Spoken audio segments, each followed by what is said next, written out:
Na aula de hoje nós vamos abordar como as teorias em torno dos direitos fundamentais definem o conteúdo do direito constitucional, o conteúdo das constituições. Esse processo inicia-se com a seguinte questão: o que deve fundamentar os direitos fundamentais?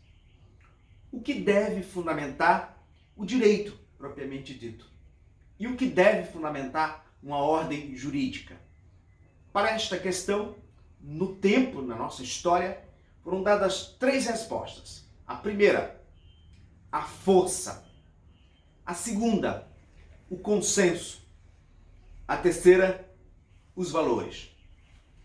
Criar ou estruturar uma ordem jurídica estatal, criar ou estruturar uma ordem constitucional a partir da força era a característica dos estados ou das organizações políticas no período do absolutismo. Isto porque o monarca, detentor do domínio sobre as forças armadas, sobre os seus exércitos, o monarca centralizador do poder econômico, porque possuía a propriedade, detentor dos exércitos, impunha a ordem, impunha sua vontade. Este período ficou conhecido na história como o absolutismo. E neste período, o governo correspondia à vontade do monarca. O direito, ou a ordem jurídica, era expressão da vontade, expressão do querer do monarca. Há, em algum momento, uma ruptura com esse modelo. E a ruptura com esse modelo se dá no momento em que pessoas detentoras de poder econômico, pessoas detentoras dos meios de produção, não detendo o poder político, transformaram o Estado, mudaram o Estado e transferiram a legitimidade, transferiram o que justificava o poder político, o que justificava a imposição da norma, do direito, a definição do conteúdo do direito para os consensos. Ou, teoricamente, aquilo que era considerado consenso. Estamos na época do contratualismo. Estamos na época da definição de lei como vontade geral, lei como o consenso nesta comunidade. E no terceiro momento, nós temos os valores voltados a determinados princípios como legitimadores, como aqueles que definem, em última instância, o conteúdo do direito, o conteúdo da ordem jurídica. Esta questão vai nos levar a discutir a legitimação. O que deve legitimar? E essa discussão da legitimação parte de um princípio, parte de uma discussão a respeito dos direitos fundamentais. Pois bem, se nós pensarmos num processo revolucionário, se nós pensarmos em momentos que geraram essas alterações, nós devemos pensar nas revoluções liberais, depois devemos pensar na Revolução Russa e na resposta ao avanço do socialismo e comunismo, e devemos pensar também nas consequências das duas guerras mundiais. Então nós temos três processos que levaram a comunidade jurídica, que levaram as forças políticas, que levaram os filósofos a discutirem o que, em última instância, o que, afinal, deve fundamentar e legitimar a ordem jurídica, o Estado constitucional. Esta discussão gira em torno do surgimento, do nascimento, como norma jurídica, de um conjunto de direitos que nós vamos chamar de direitos fundamentais, que nós vamos poder chamar de direitos humanos. é em função desses direitos ou desse conjunto de direitos, no momento em que eles surgem, por que eles surgem, por quem eles são aclamados, reconhecidos, proclamados, como eles ingressam nas constituições, que girará a nossa aula de hoje. Então comecemos nas características do Estado constitucional precedente às chamadas revoluções liberais. As revoluções liberais foram três: a americana, a francesa e a inglesa, também chamada de Revolução Gloriosa. Para nós entendermos esse processo e o que essas revoluções conseguiram fazer, transformaram ou criaram, nós precisamos primeiro saber o que, ou por que, ou de quem, ou contra quem se lutava. O processo revolucionário liberal foi um processo conduzido pelos chamados burgueses, comerciantes, pequenos empresários, artesãos.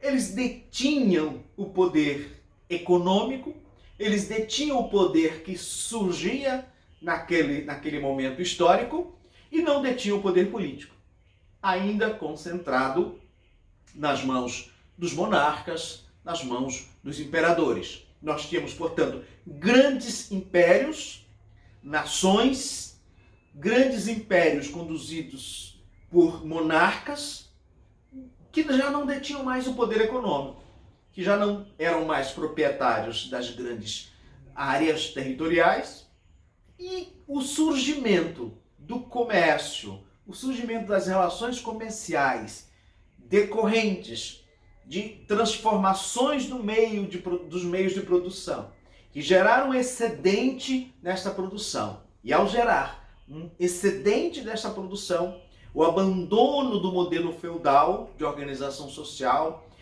a produção em excesso, além daquilo que os pequenos feudos, que os pequenos agrupamentos humanos consumiam, geraram também a necessidade da ampliação do comércio.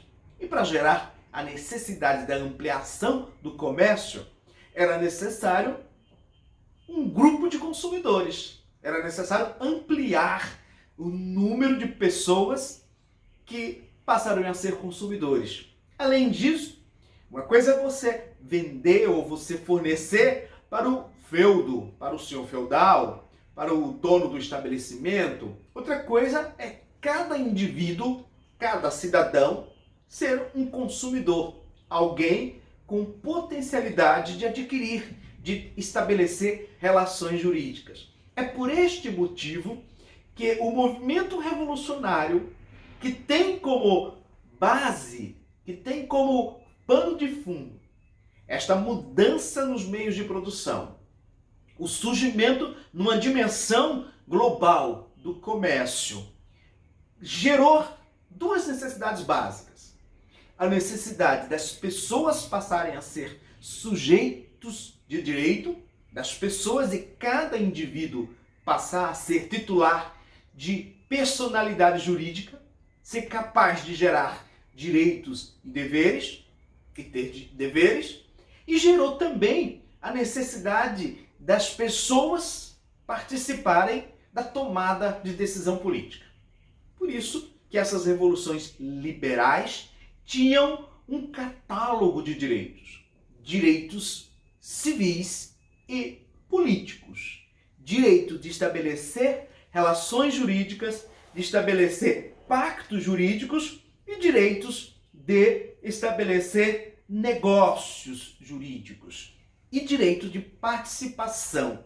É por isso que o conjunto de direitos políticos e civis eram respostas a essas necessidades de quem conduziu o processo revolucionário e contra quem era conduzido o processo revolucionário. E há dois movimentos aí importantes de serem compreendidos. O processo de ampliação do poder político, descentralizando-o, tirando-o das mãos dos monarcas, tirando-o das mãos dos imperadores e o processo de autonomia do indivíduo para que ele pudesse ser o novo consumidor, alguém que vai ter relações jurídicas, negócios jurídicos para ampliar e melhorar os mercados que estavam surgindo, as relações comerciais de um modo geral. Então, a burguesia, esse conjunto de pessoas que conduziram o processo revolucionário, tinha um discurso legitimador, um discurso que agregava pessoas, que atraíam as multidões, mas os objetivos principais eram o fortalecimento dos direitos políticos e o fortalecimento dos direitos civis, voltado à criação de um novo segmento, de uma nova categoria. E aí nós temos como fruto dessas revoluções liberais o surgimento de um catálogo de direitos chamados de primeira geração, direitos políticos e civis. É resultado, ou seja, consequência dessas revoluções liberais. Primeiro, a proteção à propriedade privada como direito do indivíduo, ou seja, o Estado mesmo absolutista, o Estado mesmo conduzido por um soberano, passava a respeitar a propriedade de cada um daqueles burgueses que estavam conduzindo aquele processo revolucionário. O segundo, direito à segurança jurídica. E a segurança jurídica implicava na substituição dos governos das pessoas pelo governo das leis. É neste momento que começa a constituição dos primeiros estados de direito, nos quais o parlamento assume um protagonismo na edição de normas, na criação de leis e no governo dos estados, nos governos das nações. Há também uma ampliação do rol dos direitos à liberdade. Liberdade de negociar, liberdade de exercer atividade privada, liberdade voltada à vida privada, liberdade voltada ao espaço do indivíduo sem a presença, sem a participação do Estado. É deste período também o início de um processo de busca de uma igualdade, de busca de um tratamento jurídico igualitário. Isto porque esses burgueses que conduziam o processo revolucionário também precisavam de clientes, de consumidores. E para ter consumidor é preciso ter autonomia jurídica. É preciso que essas pessoas estejam investidas de direito de negociar, direito de praticar atos jurídicos. E esse direito, ele exige um mínimo de autonomia. E o mínimo de autonomia é o tratamento equânime, tratamento igualitário. No mínimo, pela legislação penal, pela legislação tributária. Porque esta igualdade na lei é o primeiro passo.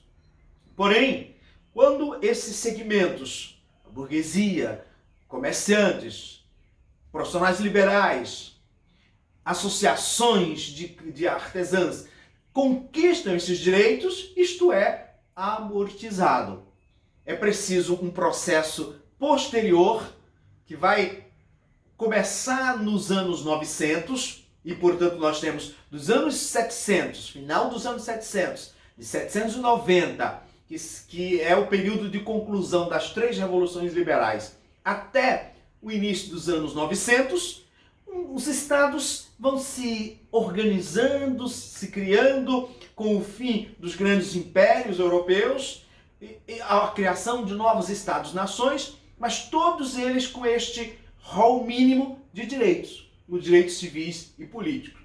É este o conteúdo da nossa primeira Constituição, a Constituição de 1824, a Constituição do nosso Império, a primeira Constituição brasileira. E assim também todas as demais constituições são criadas e estruturadas tendo catálogo ou rol de direitos políticos e civis. Esses mesmos direitos são os direitos constantes nas primeiras declarações, na Declaração Francesa, na Declaração dos Estados Americanos, de sua independência, e assim todas as constituições que são formuladas neste período seguem esse padrão: direitos civis, direitos políticos. E por que direitos civis e políticos? Porque quem conduzia essas revoluções reivindicava aquilo que interessava aos seus segmentos. Esse fenômeno a gente vai identificar em toda a Europa e nos Estados Unidos da América do Norte. O que muda o cenário político? O que muda no cenário econômico-social?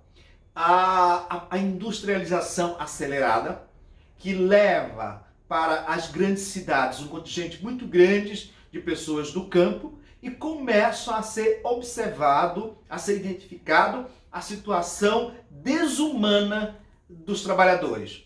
Os trabalhadores nas indústrias, nas fábricas, nessa mudança dos meios de produção, na industrialização que vai se acelerando e que, portanto, há uma vinda de um grande contingente de pessoas que viviam da sua subsistência, ou seja, que cuidava da atividade agrícola, que eram camponeses, que moravam distante. Essas pessoas vêm para os grandes centros, para as grandes cidades, a industrialização começa a acelerar e se cria um novo segmento que começa a se organizar via sindicatos e associações e começa a ter na intelectualidade ou na academia pessoas que começam a questionar.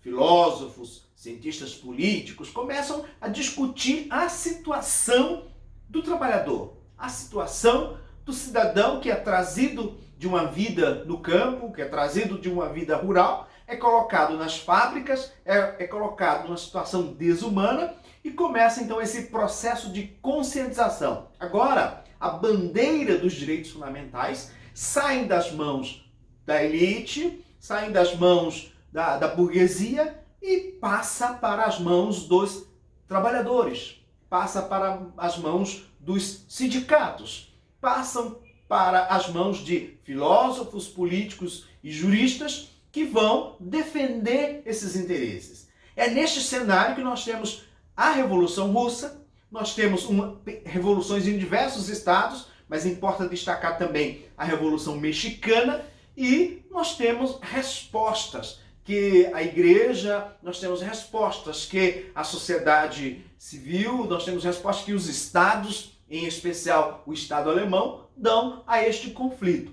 E é nesse movimento todo, impulsionado por trabalhadores, impulsionados por sindicalistas, impulsionado por teóricos do chamado socialismo ou comunismo, que nós temos a inserção em documentos internacionais e também nas constituições dos chamados direitos de segunda geração. Esses direitos de segunda geração são respostas à Revolução Industrial, que provoca esse tratamento desumano no excedente de trabalhadores, nas condições dos trabalhadores, motivados por teóricos que vão provocar movimentos revolucionários. Na Rússia, no México, que surgem duas constituições, e a resposta tanto da Igreja, por intermédio do Papa Leão XIII, e também da incorporação de grupos políticos a essa pauta apresentada pelos trabalhadores e pelos sindicatos. E nós temos, portanto, o surgimento dos chamados direitos de segunda geração, os direitos sociais e econômicos, os direitos que passam a tratar do interesse da classe trabalhadora, interesse do assalariado, interesse da população de um modo geral. Neste conjunto de interesses, nós temos os direitos trabalhistas, nós temos o direito à assistência social, o direito à saúde, o direito à educação, o direito ao bem-estar ou ao estado de bem-estar social. E estes direitos, eles são objeto de declarações, também se incorporam, se alteram as declarações de direito e, em consequência, esses direitos são incorporados às constituições neste período pós-resposta à Revolução Russa, resposta à Revolução Mexicana. Vale destacar deste período a Constituição do México de 1919, a Constituição da Alemanha, aliás, do México, de 1917, a Constituição da Alemanha de 1919 e várias declarações. Por exemplo, o Pacto dos Direitos Econômicos, Sociais e Culturais de 66. Vejam que de 1920, somente em 66 é que as Nações Unidas conseguem se organizar e criar uma declaração internacional. E esses direitos, eles vão sendo incorporados aos poucos nas constituições. A brasileira, a que surge no período de Vargas, é a primeira que começa a ensaiar alguns direitos sociais. E depois, a de 46, tem um rol longo de direitos sociais. Esse é o segundo movimento provocado por pressões, provocado por forças políticas, provocado pela mobilização de trabalhadores, pela resposta que os trabalhadores, os sindicatos e a classe política dá aos efeitos da mão de obra trazida do campo para a indústria, para a formação das indústrias. Um terceiro momento de mudança radical nessa concepção de direito ocorre depois das duas guerras mundiais. A Segunda Guerra Mundial é o clímax da ideia de poder que legitima-se pelo consenso, da ideia de um direito fundamentado exclusivamente na vontade política, na imposição da vontade de quem governa. Além desta concepção, houve uma conscientização geral de que o direito legitimado apenas pelo consenso ou pela força é um direito que pode gerar direito torto, que pode gerar o direito injusto. Ou seja, a mera legitimidade legal, a mera legitimidade porque alguém foi eleito ou porque alguém exerce de fato o poder é insuficiente. É preciso atribuir alguns fins, algumas finalidades. E surge, portanto, um movimento pós as duas guerras mundiais pelo conjunto de direitos que nós vamos chamar de terceira geração. O que são esses direitos? São os direitos que dão resposta aos horrores, em especial da Segunda Guerra Mundial. São os direitos em torno da ideia de solidariedade universal, o direito à ideia de paz, de desenvolvimento, de proteção ao meio ambiente. E após a Segunda Guerra Mundial, nós temos uma série de encontros, reuniões, congressos, convenções, para gerar um conjunto de direitos que vão ser objeto de declarações e pactos internacionais e que depois vão sendo incorporados nas constituições. A brasileira de 88 é a mais rica nesse catálogo de direito. Nós temos dispositivos sobre a cultura de paz, sobre o desenvolvimento, nós temos dispositivos sobre o meio ambiente, dispositivos sobre proteção a minorias. Desde o artigo 3º, o artigo 4º e o artigo 225 em diante da nossa Constituição, nós vemos a incorporação em nossas constituições desses direitos fundamentais. Portanto, é preciso entender que esses direitos são conquistas de diversos segmentos. Esses direitos são respostas dadas a questões econômicas, questões sociais, a inquietações filosóficas, e em cada período são construídos determinados direitos, declarados internacionalmente, em pactos, em convenções, e por isso recebe o nome, no plano internacional, de direitos humanos, inerentes à condição humana, direitos limites ao exercício do poder, e depois eles se incorporam às constituições. Esses direitos, como nos ensina Norberto Bobbio, nesse clássico, né, A Era dos Direitos, na verdade é preciso entender que esses direitos são respostas a inquietações. E nos ensina Bobbio, a liberdade religiosa, ou o direito à liberdade religiosa, é a resposta à tentativa da humanidade, do ser humano, das comunidades, da sociedade, de pôr fim e resolver os problemas das guerras religiosas. As liberdades civis são decorrentes da luta dos parlamentos contra os soberanos absolutos. A liberdade política e as liberdades sociais do nascimento, do crescimento e amadurecimento do movimento dos trabalhadores assalariados, dos camponeses com pouca ou nenhuma terra, dos pobres, que exigem dos poderes públicos não só o reconhecimento da liberdade pessoal e das liberdades negativas, mas também a proteção do trabalho, a proteção contra o desemprego. Os primeiros rudimentos de instrução contra o analfabetismo, depois a assistência para a invalidez e a velhice. Todas elas carecimentos que os ricos proprietários podiam satisfazer por si mesmos. Ao lado dos direitos sociais, que chamamos de direito de segunda geração, emergiram os chamados direitos de terceira geração, que constituem uma categoria, para dizer a verdade, ainda excessivamente heterogênea e vaga, o que nos impede de compreender do que efetivamente se trata, nos ensina Norberto Bobbio. Portanto, esses direitos são frutos de lutas, de segmentos que em algum momento luta contra o estabelecimento, luta contra os detentores de poder e o faz em pactos, em declarações internacionais e depois eles se incorporam às nossas constituições. O artigo 5º da Declaração Universal dos Direitos Humanos nos diz que esses direitos são universais, interdependentes, interrelacionados e que toda a comunidade internacional deve tratar todos os direitos humanos globalmente de forma justa e equitativa, em pé de igualdade e com a mesma ênfase.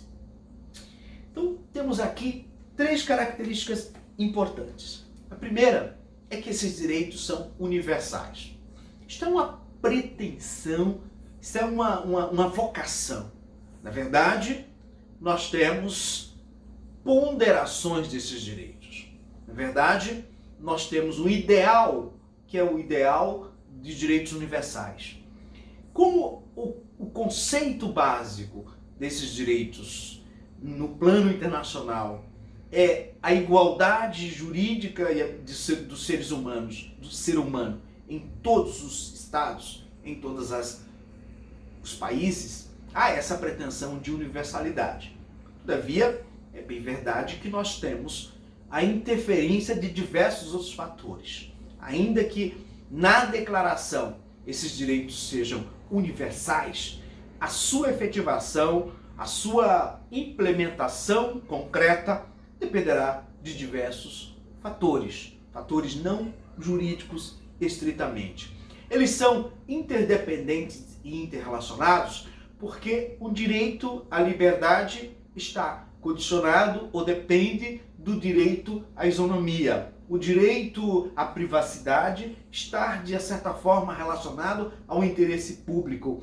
A proteção à intimidade depende do grau de proteção à segurança dos negócios, do Estado, ao interesse, à segurança da nação de um modo geral. Então, quando nós vamos analisar o conjunto destes direitos fundamentais, nós precisamos compreender o grau de interligação, o grau de interdependência desses direitos.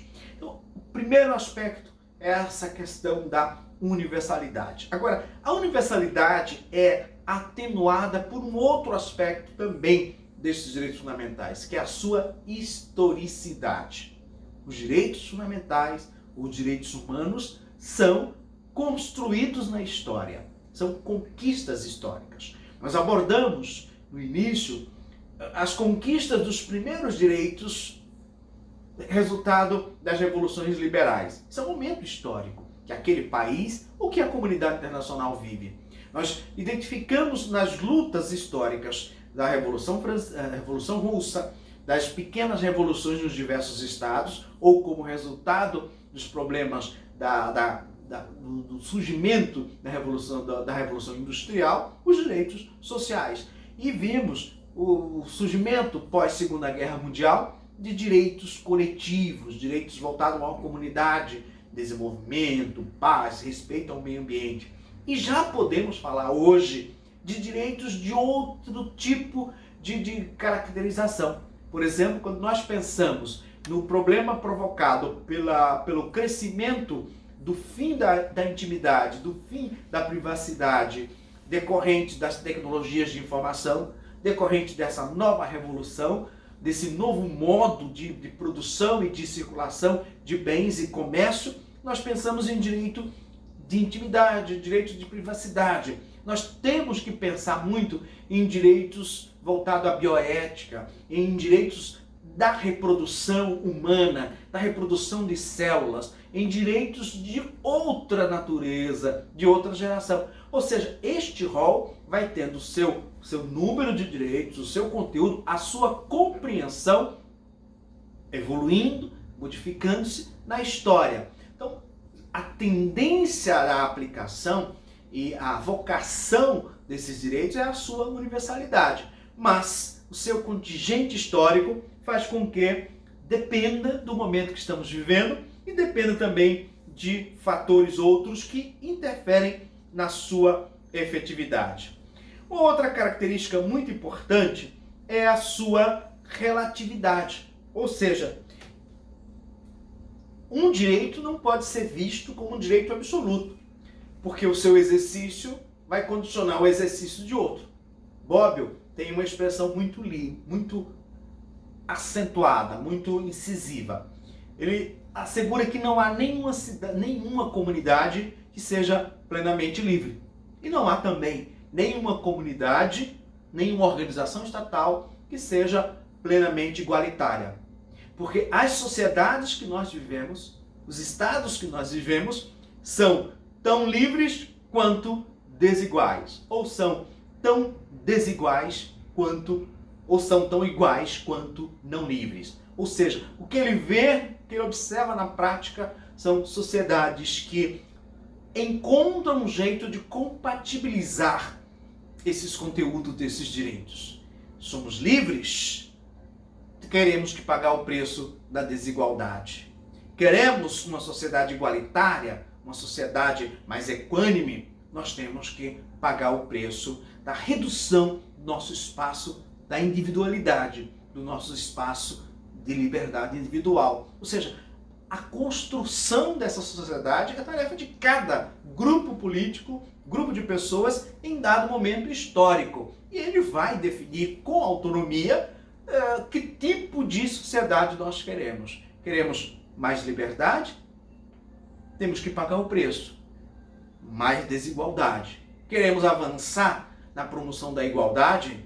Então o indivíduo, no seu campo privado, no seu campo individual, ele vai ter que ceder, ele vai ter que aceitar uma liberdade coletiva, uma liberdade dentro de um consenso da coletividade. Portanto, essa historicidade e esta interdependência exige que tenhamos uma compreensão da relatividade desses direitos. E por último, é inevitável que os direitos, para saírem das declarações, para saírem dos textos das constituições, dependam das contingências políticas, dependam da organização política, dependam da capacidade de pressão dos grupos, dos segmentos, porque dependem de normas, dependem de políticas, dependem de recursos, dependem de serem definidas como prioridades, dependem de entrar na agenda política para a sua efetivação.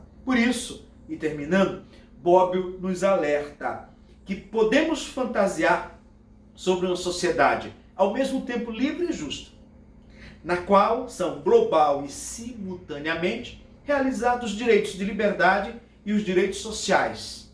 Mas as sociedades reais que temos diante de nós são mais livres na medida em que são menos justas. E são mais justas na medida em que são menos livres. Ora, eu te convido para fazer aquilo que Bobbio nos convida. Ler a Declaração Universal dos Direitos, ler o capítulo dos direitos fundamentais na nossa Constituição Brasileira, de 88, e depois dar uma olhadinha em torno de si. Se fizer esse exercício, será obrigado a reconhecer que, apesar das antecipações iluminadas dos filósofos, dos corajosos formuladores dos juristas, dos esforços dos políticos de boa vontade, o caminho a percorrer ainda é longo.